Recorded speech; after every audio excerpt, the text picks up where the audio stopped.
Good morning, everybody. John Pickle here for GAI Insights, getting you the Gen AI news briefing, rating your news, essential, important, or optional, saving time in your day, adding brilliance to your career. All right, today we have Paul and Luda and Ankaj, and we've got some interesting stuff that runs the gamut from new kinds of APIs, version 2 from Anthropic, through a wonderful study by NCube on the future of the orchestration layer and the consumption of models. Great stuff. All right. Akash, could you start us off with the first article, please? Sure, John.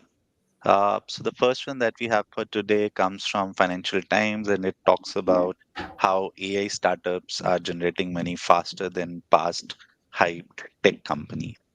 Yeah, fascinating. And getting this data from Stripe, in terms of how people are actually transacting. Stripe sees about $1 trillion, which would be, half of the global economy and probably, I'm sorry, not half. It would be 1% of the global economy and, probably a higher percentage of the actual consumer economy, because obviously the global economy has a lot of business to business and government transactions in there. So let's see who was first up on this one. And good morning, caller.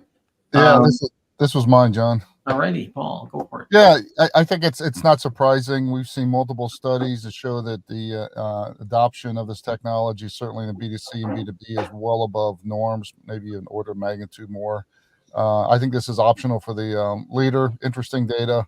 I think it also gets into what's considered an AI startup, because of most AI startups, but we've seen explosive growth from obviously OpenAI going to 0 to 4 billion in 18 months and $200 million a year in Midjourney. So optional. Yeah, fascinating. I was talking to a friend and saying that he was saying that inside Microsoft, it's gone from a software company to much more utility because they have to spend so much dough on servers now to support these things. So it's very capital intensive, even though the revenues are coming in. Luda, you okay with optional on this guy? Optional, agree. Optional it is. All right, Ankaj, next.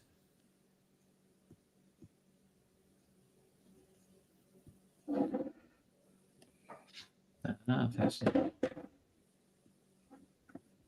Akash, we can't hear you if you're speaking. Sorry, my bad. I was on mute. Yeah. So this one is from OpenAI, and it talks about how turning OpenAI into a real business is tearing it apart.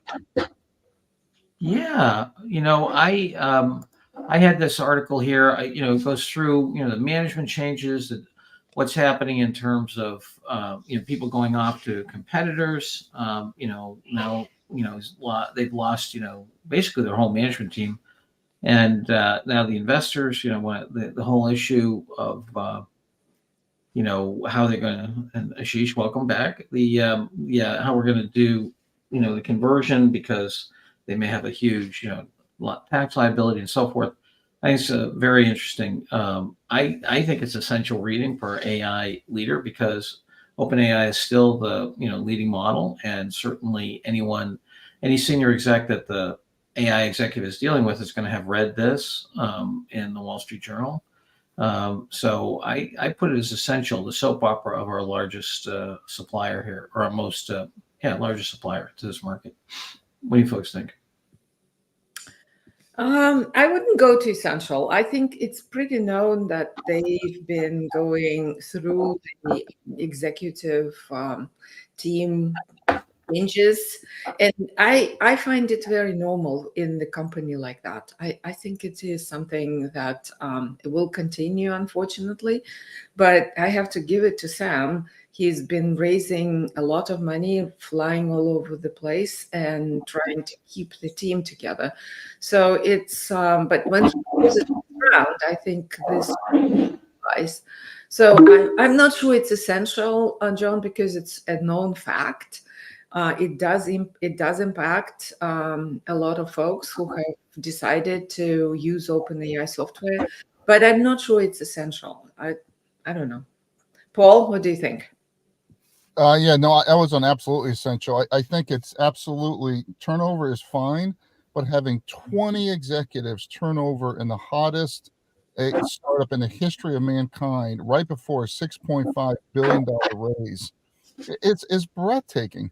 And it really concerns me as an enterprise user on, what's really going on inside the ship around security and product planning. They've got a lot of half-built things here. So I think it's essential for AI leaders to know that this ship is very unstable at the top. It looks like it's just Sam completely cooling, running everyone out here and trying to get the for-profit company and raising money, which might be good in the long run. But right now, I think for the AI leader, what it means is got to make sure that you have AI switchability, truly design in, and really push it and make sure your prompt libraries and everything else allows you to get switchability. And do not put these guys on your critical path right now, because they have not earned that right for critical path applications yet.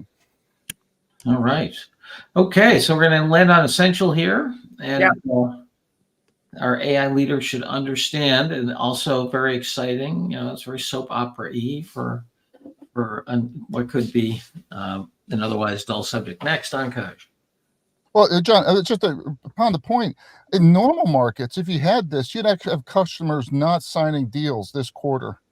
I mean, so this is material in all but rocket ship companies, and I think the rocket ship natures allowed them to get really sloppy around all the basics. Yeah, seems well, this is correct, Paul. Absolutely. My point was, it's kind of known that this is happening. So this article just summarizes what is happening and summarizes the latest news. So it's continuing. But it also shows that it has a major impact when you're trying. And I'll get off my and Microsoft has not slowed this down here. So remember, Microsoft was supposed to be the doll of the table here. Sam came back. Corporate customers, don't worry, Microsoft's got their hand on the wheel. That's not the case at all here. Yeah. All right. Well, Satya Nadella might actually have to earn his billions. Okay. Next, Ankush. The next one comes from Cohere, and it talks about the updates that it has made to its APIs, which make it easier for developers to switch from other models to Cohere. Yeah, really interesting. Also, move from Python to JSON structures. Way more flexible and so forth. What'd you think here, Luda? Well, it's a product announcement by Cohere, and as you can see from this little chart, according to this particular survey, Cohere is close second to last, right, in terms of the enterprise usage. 5% of the market is with Cohere, so it's not surprising they're doing these APIs. But for the folks that are on Cohere, this is important. So for the general public, I think for the general AI leader, it's optional from my perspective. Interesting. I was going to lean more toward essential. I thought that they seem to have the most articulated, API strategy. They're backward compatible with their API ones. This JSON structure allows them to go across the different models. We can see in that graphic that we have a heterogeneity of adoption. I was surprised that ChatGPT was not more dominant, to tell you the truth. And I agree with the commentator from the folks who put that together, where said, great progress by the Gemini team. So I don't know. What do you think, Paul? Yeah, I mean, I think this is the third attempt at market share. I forget the gentleman's name from OpenAI did one. We've done ours. I think it's interesting. I really kudos for them for getting to 800 here. My gut tells me this is just not. It's so well. Let me say it differently. This is not anecdotally what we hear. I mean, we talk with lots and lots of companies here. Rarely are we finding companies that are implementing Gemini. Now, if part of what enterprise means they're playing with it, experimenting with it, and just touching the code versus actually doing a pilot that's going to the board, much less production, maybe that's correct. But it's inconsistent with my anecdotal evidence. But kudos for them. It's important that constant market share. So I think it's a good step forward. And your rating would be? And Paul, you think it's important? I don't think right now. I don't think it's important for the AI leader. I think this is important for us analysts and everyone else, but not for the AI leader. Yeah, that's what I think. Paul, you remind me of when I was in the Harvard Business School faculty, and the U.S. News and World Report came out and rated us third, and they immediately went at the data. They said, obviously, terrible method, ridiculous data. It doesn't agree with my preconceived notions. So, hey, I don't care what the data are. No, okay. Well, essential to two optionals. All right. The spirit of the upcoming election. Yeah, it's kind of interesting when I don't know if you saw, uh, uh, Elon Musk's tweet about, hey, the Democrats might actually get reelected on a regular basis, so that will be the end of democracy. It's kind of like, isn't that the definition of democracy, that you win the elections all the time? Anyway, um, strange. But all right, we're going to go Democratic today. Optional. Yay. Okay, moving on to the next one. So this one talks about Notebook LM, the recent podcasting feature that Gemini or Google DeepMind launched. And this article specifically, or post specifically, talks about how the two hosts, the two bots who were hosting the podcast, went into a spiral uh, about their existential meltdown. Yeah, I had this one, and I've used this to take one of my articles and to create a podcast. I haven't launched the podcast yet, but it is spectacular technology. I mean, it is amazing because in terms of its ability to generate nuance and conversation, sound like real people, back and forth, a little bit of laughter here or there. However, I would make this optional for our AI leader, but it is. I mean, it's mind blowing in terms of what this is going to do in podcasting and so forth. So back to our wins framework, if we think of podcasting as a business that's right, in the crucible, you're seeing radical recreation of that. And in our article, we said it was going to take 36 to 60 months. We're seeing it in 12 months or 13 months that it's going to blow apart podcasting as we know it. Lucinda says podcaster's bloodbath. Yeah, maybe, or maybe amplification, because they can put their, avatars everywhere. So optional for me. What do you guys think? Yeah, it's optional. I agree with you, John. But listening to this particular podcast, when they're talking about realizing that they're AI rather than real, it's funny and it's real, and they're so emotional. It's amazing. You're absolutely right. Yeah, there's great work at the AI Media Lab at MIT that where they create robots, and then they make them cute and fuzzy, and they interact with people, and they have as Sherry Turkle so eloquently put it, simian cues, and then they torture the robots. They pull their arms off and stuff, and people get really mad. And it's interesting, they get a lot more mad than if you're pulling apart a drill press. I'll tell you that. Paul, what do you think? Yeah, definitely optional. I do think for folks who haven't used this, it's an amazing tool. And I think it gets to showing the notion of the audio interface being a really important part of fidelity of usage on the tools. I've been really using the OpenAI advanced voice features now when I drive almost every day. And it's breathtaking how much the softening of the edges, hi, Paul, let me answer your questions, really improves the experience. So I think, John, you've talked a lot about talking to the machine, and that's been like, it feels like the green screen environment for the last 18 months. And we're moving over to the Windows environment with a much more humanistic interface, both from a conversational standpoint and tone standpoint. So really interesting trend, but optional for this article. All righty, next, Uncut. The next one comes from HPC, and it talks about how reducing AI large model training cost by 30% requires just a single line of code.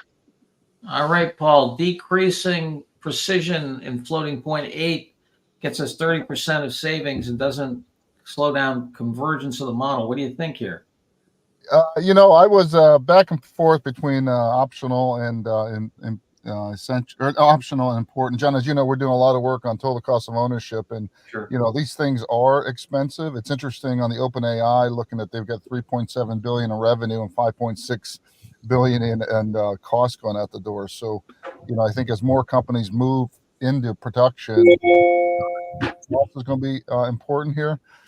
So I'll lay in on important. This is a nice breakthrough, or appears to be a breakthrough that people should be aware of, because we're moving from the year of OpenAI pilots to next year will be the year of OpenAI or LLM scale production. Yeah. And we start scale production, we're going to be looking a lot more at cost. What do you think, Luda?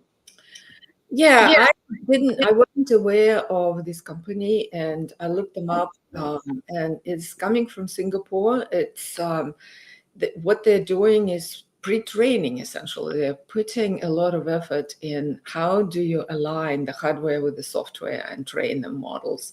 So it's limited applicability to what the people are doing out there. However, I agree, it's important news. If in fact you could do 30% reduction on this pre-training, all of the models will speed up effectively the training and getting it out there. So this is important. So I gave it an important. Alrighty, I can support important. Important it is. Next, I'm Coach. Attachment that we have from today is from SiliconANGLE, and it talks about from large language models to small language models and to small action models. Yeah, what'd you think here, Luda? I love this article, even though it is slightly futuristic and lacks detail on how the models, the agents will be controlled, especially its multi-stage and whatnot. So that is really not there, but they are sort of imagining when all these layers will be put together. And I think I agree with them. This is the structure, and it is an essential read for the leaders to know, or to at least imagine together with the authors of how it will transpire. So this is, I thought it's essential read. Yeah, I had it as essential also for all the reasons you just said. I think it's incredibly articulate. They've got some lovely new data in terms of, who's leading in terms of adoption. Ankash, you go down a little. I think it's down from where you are. Let me see. Yes, down from where you are a little more. If you go down a little farther. Yeah, that you see, this is some new data from ETR, and you're seeing, model adoption, with Llama and so forth. So I think to me, it was the most articulated, most clean articulation of what the future architecture might look like. I know we're working on one as well, but this notion of the harmonization layer and so forth, I think they did a heck of a job in terms of what that all looks like. And so I had it as essential as well. Paul, where are you on this? You had an essential, John. Yeah. Yeah, I mean, I could support that. I mean, I think I do like, we've getting to know these guys a little bit. They're actually speaking at a conference. They have a very comprehensive method for surveying end users. So there really is a good data-driven model here. And they're visualizing it, and they're taking a point of view that's not just based on anecdotal facts. So I could certainly live with essential, and encourage people who are coming to the conference here to attend these guys' session here. We're becoming very impressed with what the work they're doing. Yeah, they also go into some of the stuff that we're talking about we're calling cognitive guild and, tacit knowledge and so forth. They're getting into that too in terms of what the routines are in organizations. And, this whole notion of progressive structuring and, how you change the economics of Lynn's work and cognitive work, the thing we just submitted to, slow management. So, yeah, like that. Essential it is, Ankash. We have faith that our readers can read long things. What a fantastic faith we have. Okay. Not everybody is essential. Not that long, actually. It's not that long. It's a couple of pages, so it's okay. That's because you like it, Luda. You'd think it was very long if you didn't like it. Maybe. All right, two essentials on a Monday. We have soap opera and analysis. A good kind of bookends, and then one important here in terms of the FP8. We can decrease precision and get performance. Awesome, and the rest we have as optional. All right. Thank you, Ankash. Paul, what's up for our Learning Lab tonight? Learning Lab, we have a fantastic presentation today by Surat, who is going to show us the latest in text to video, which has been increasing at a breathtaking speed. We've seen, we talked earlier a few weeks ago about Runway ML doing a major deal with Lionsgate here. Everyone now has a studio in their hands, but when you actually see someone put it together who's done it, and he's going to show a few of his videos, it's breathtaking. Yeah. And we're still in inning one of this age of AI. So it's 7 o'clock Eastern, Learning Lab. Sign up on Meetup if you weren't part of the email group. Great. In a week from today, we're going to be on stage at our conference in Boston, Generative AI World. I think there's a couple of tickets left. If those are interested, would like to sign up, feel free. Love to have you there. And then we've got in addition to our Learning Lab tonight, let's see, what else was I going to say? Oh, yes. Remember, coming in November, we're going to be having, a buyer's guide. And then, Paul, you just want to say a little bit about your trip out to San Francisco? Yeah, and I'm flying out tomorrow. Well, actually, today I'm going over to MIT, so they have another MIT event there. And then tomorrow I fly to San Francisco for AI Realize 2024. And this is a day-long conference just on enterprise cases, Bank of America, a whole slew of folks. And it's just great to see more conferences talking about in-production customers here. And I'll be giving a keynote on Own Your Own Intelligence. All right, great. Luda, any announcements? No, not for me. Akash? No, John. All righty, so please subscribe, like it, and we'll see you later. Bye. Bye.